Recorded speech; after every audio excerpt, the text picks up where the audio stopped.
11월 14일 목인타운 한인교회 큐티 나눔을 시작하겠습니다. 오늘 큐티 나눔은 여호수아 3장 1절에서 8절입니다. 한절 묵상은 여호수아 3장 3절에서 5절입니다. 백성에게 명령하여 이르되 너희는 레위 사람 제사장들이 너희 하나님 여호와의 언약궤에 매는 것을 보거든 너희가 있는 곳을 떠나 그 뒤를 따르라.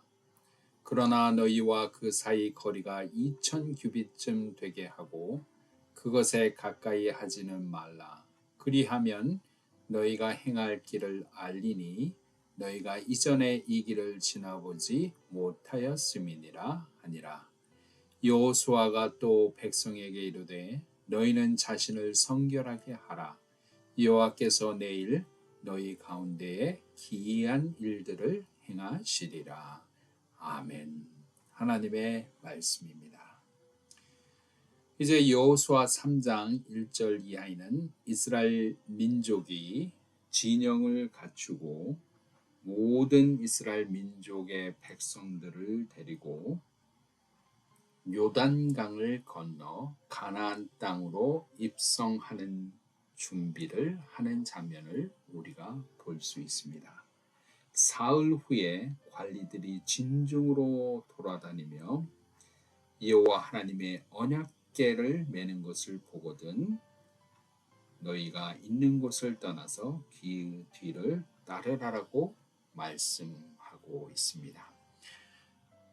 이스라엘 광야 40년 애굽에서 탈출하며 출애굽 사건을 통해서 이스라엘이 하나님의 백성으로 거듭나며 그 광야의 40년을 마치는, 그래서 이제는 약속의 땅, 젖과 꿀이 흐르는 땅으로 들어가는 마지막 순간 요단강을 건너는 그 지점에 우리가 먼저 기억해야 하는 것은 여호와의 언약궤가 움직일 때 이스라엘 민족이 움직이게 된다는 사실입니다. 하나님의 언약궤가 하나님의 말씀이 먼저 운행하시고 이스라엘의 광야의 40년의 그 방황된 생활을 마치는 종착점을 여호와께서 이스라엘 민족에게 이루어 주신다는 모습으로 여호와의 언약궤를 먼저 움직이게 됩니다. 이스라엘 민족은 언약궤를 쫓아 나가야 합니다.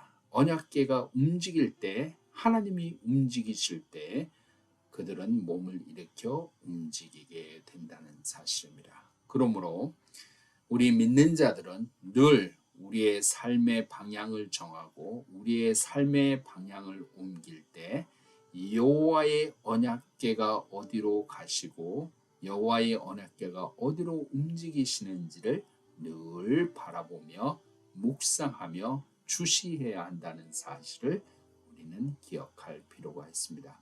크리스찬의 삶은 늘 하나님이 어떻게 우리의 삶을 이끌어 가신가를 묵상하며 그것에 나의 눈과 초점을 맞추며 그것에 나의 시선을 고정시켜 삶을 이루어 가야 할 것입니다.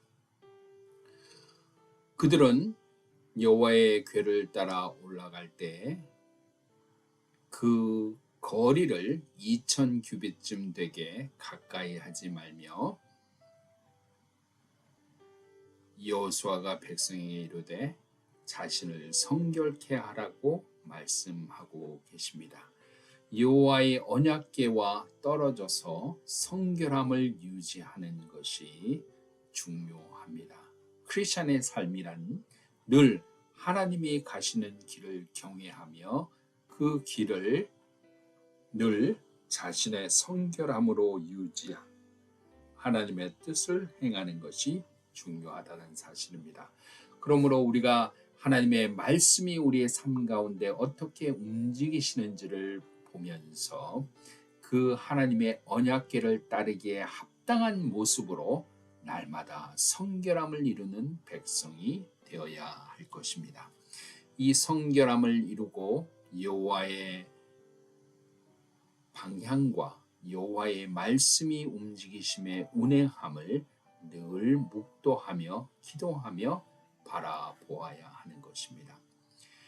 내일 너희 가운데서 기이한 일들을 행하시리라 말씀하고 있습니다. 오늘 여호수아 3장 1절 이하에서 특별히 오늘 보지는 못했지만 내일 나오는 15절에는 이 요단강이 그 당시에 하천이 강이 범람하며 물의 세기가 세었던 것을 알 수가 있습니다. 곡식을 거두던 때 이 추수의 계절에 강이 넘치고 있음을 우리는 역사적인 지리적인 환경을 통해서 볼 수가 있습니다. 결국 이 요단강을 언약궤를 메고 건너기에는 합당하지 않은 물살이고 물살의 세기라는 것을 우리는 알 수가 있습니다. 그러나 여호와의 언약궤를 메고 불가능해 보이는 요단강을 건널 때 하나님은 그 물살을 잠잠하게 해주시고 그 물살을 막아주시며 모든 이스라엘 민족이 그 길을 따라 60만 대군이 강을 건널 수 있는 안전함이 뒤따른다는 사실입니다. 그 일이 언제 생기는가? 오늘 8절은 말씀하십니다. 너희는 언약궤를 맨 제사장들에게 명령하여 이기를 너희가 요단 물가에 이르거든 요단에 들어서라 하리라.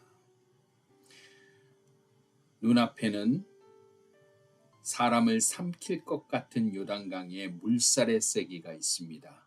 그러나 언약궤를 들고 여호와의 말씀에 순종해서 발을 디딜 수 없는 것 같은 물살, 발을 디뎠다가는 몸이 쓸려 나갈 것 같은 그 강한 물살을 하나님의 말씀에 의지해서 발을 디딜 때 요단강의 물이 잠잠해지며 하나님께서 그 물을 막아주시는 역사를 경험하며 모든 60만 대군이 그 길을 지나가는 놀라운 기이한 일들이 행해졌다는 사실을 우리는 역사를 통해서 보게 됩니다. 사랑하는 모르겐타운 한인교회 성도 여러분, 여호와께서 때때로 우리가 보기에는 물살이 강해서 우리의 발을 담글 수 없는 것 같은 요단강과 같은 어려움과 환난과 시련이 우리 앞에 있을 수가 있습니다. 그러나 여호와께서 그 환난을 멈추기 위해서 우리에게 믿음을 요청하십니다. 내 발을 떼서 요단강을 밟아라. 그 하나님의 말씀에 의지해서 불가능해 보이는 것 같은 그 강인한 물살, 요단강의 물살에 내 발을 디딜 때 하나님의 기적의 역사가 이루어난다는 사실 우리는 늘 기억할 필요가 있습니다. 하나님의 순종이 있는 곳에 하나님의 기적이 일어납니다. 오늘 이 하루 살아가실 때 내 발을 떼어 요단강에 내 발을 디디라는 하나님의 음성을 여러분의 인생 가운데 들으시는 모든 주의 성도들 되시기를 소망합니다. 그 말씀 들었으면 말씀에 의지해서 발을 디디어서 하나님의 기이한 하나님의 기적의 역사를 이루는 순종의 사람들 다들 되시기를 주의 이름으로 축복합니다. 기도하겠습니다. 하나님 아버지 감사합니다. 오늘 말씀을 통해서 우리가 진정으로 이 땅에 살아가면서 쫓아야 될 것은 여호와의 언약궤임을 우리가 깨닫게 하심을 감사합니다. 하나님의 말씀에 의지해서 세상을 살아가게 하시고 늘 그 말씀을 따르기에 합당한 성결함을 우리가 가지게 하여 주시옵시며 내 발을 띄어서 요단강을 밟으라 하실 때에는 두려워하지 말고 무서워하지 말고 그 물살이 아무리 셀지라도 믿음으로 순종하여 내딛는 신앙 되게 하여 주시옵소서. 그 내딛는 발길 하나님의 기적을 체험하는 놀라운 역사가 우리의 삶에 이어지게 인도하여 주시옵소서. 모든 것 감사합니다. 예수 그리스도 이름으로 간절히 기도하옵나이다. 아멘.